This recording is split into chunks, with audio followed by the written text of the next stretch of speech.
Good morning, world. Welcome. Thank you for joining me. God bless you. The richest blessings of God upon your lives. I pray that today be a very successful day for each of us.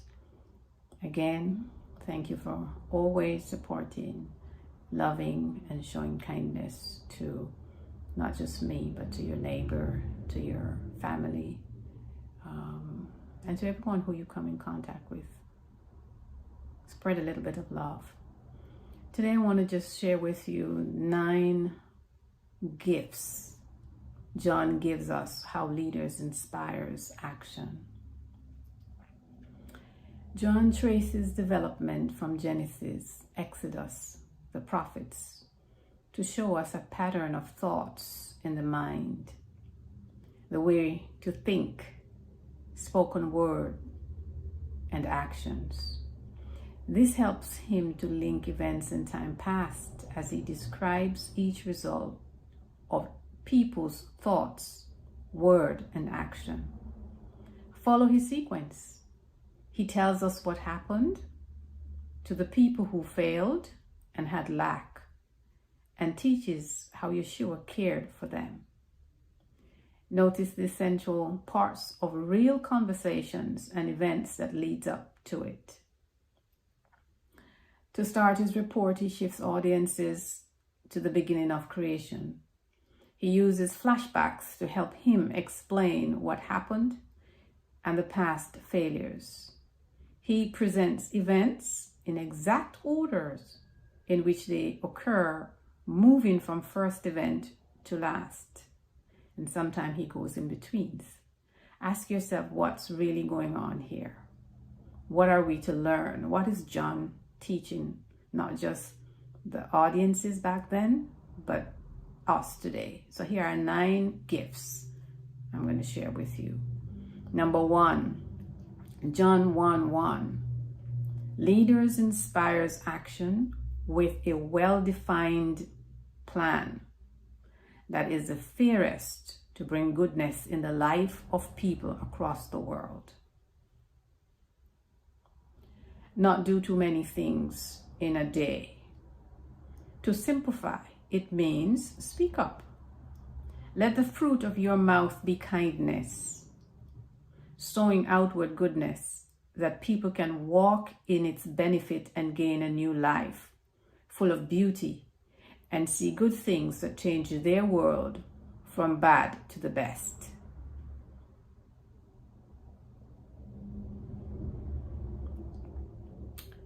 Number 2, John 1:3-5.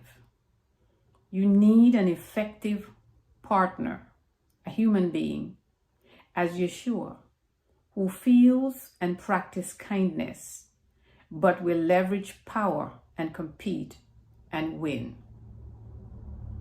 Not only that, but John denotes the person must be willing and face-to-face create peace and a healthy environment full of good things, and you will see increases and plenty growth in the business with you. He presents Yeshua to the world as light. And on the 3rd day, sea, land, vegetation, life was possible for beast and man.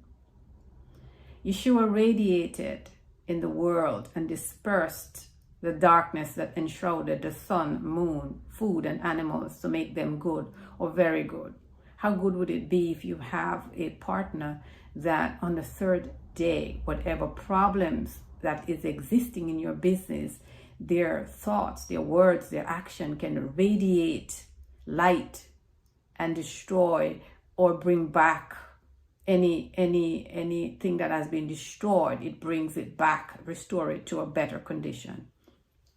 Number 3, John 1:6. He encourages us to employ a man distinct from others, who is consistent with your priorities, who orders his conversations right, willing to make an appearance to represent you. John said, I am sent by God as a messenger. Note specific words he uses. He's a man that will not cease to proclaim your message before all people. He'll go to the king for you, and he'll go to the boondocks for you. Number 4, promote honor. It is improper to have a partner and not have the name appear with yours. To get started, workers must respect you and your partner as John honors God and Yeshua, leading people in the wilderness. But Moses had a little mishap where he dishonored God and Yeshua. So John is showing you the characteristic that is in him, that he is willing to go above and beyond to make sure the message gets across to the people. Number 5, key characters to have in workers are fairness, humility, truthful, willing to travel the height above or below to promote your idea, and complete your work, because an incomplete job is of no use to us. The significance of Yeshua coming as a man or Lamb of God to die and save the world is a great way that John introduces him. Once he appeared and died, we human beings should not kill, murder,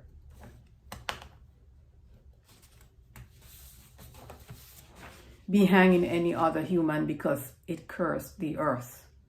Remember this.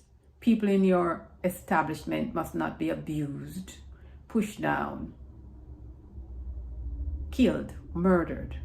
People in the world are no longer to be murdered, killed, hanged.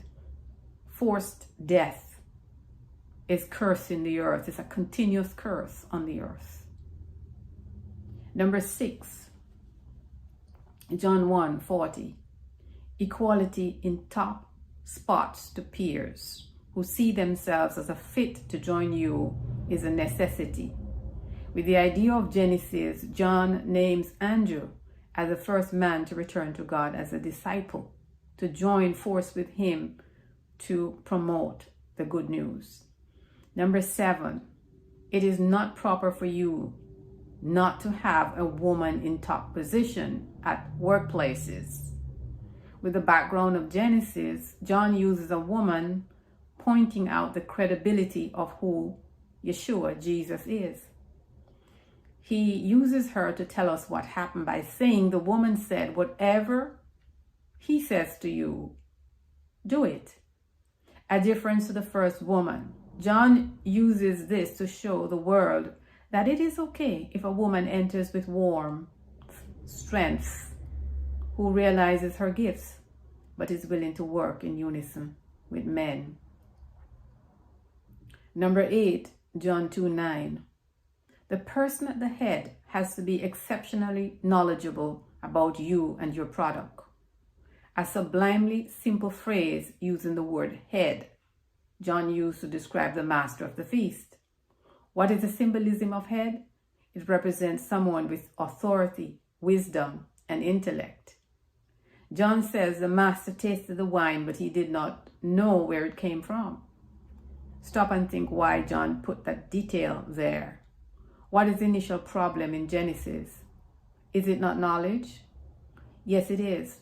Knowledge is a critical prerequisite to explanation, application, and understanding everything in our world. As shown with the 2 first people who heard but did not do. What did they not understand? So understanding, someone with understanding, is key to your establishment. Number 9, John 2:10. Conversations are a manner of how one lives his or her own life. Let me repeat that one. Conversations are a manner of how one lives his or her own life. What can we learn from what the leader said? The man said, "Every man at the beginning sets out the good wine, and when the guests have well drunk, then the inferior." What does that tell you about that individual? He says you have kept the good wine until now. Do you believe that this is important when you employ someone, when you develop relationship with someone? Why? This is to teach us the significance of understanding that our word is meant to bring goodness in the life of human beings. That's what God is teaching us. The word we speak is important in order to bring goodness in the life of other human beings. Thank you for listening. God bless you all. Come back as I am getting prepared to release John chapter 3.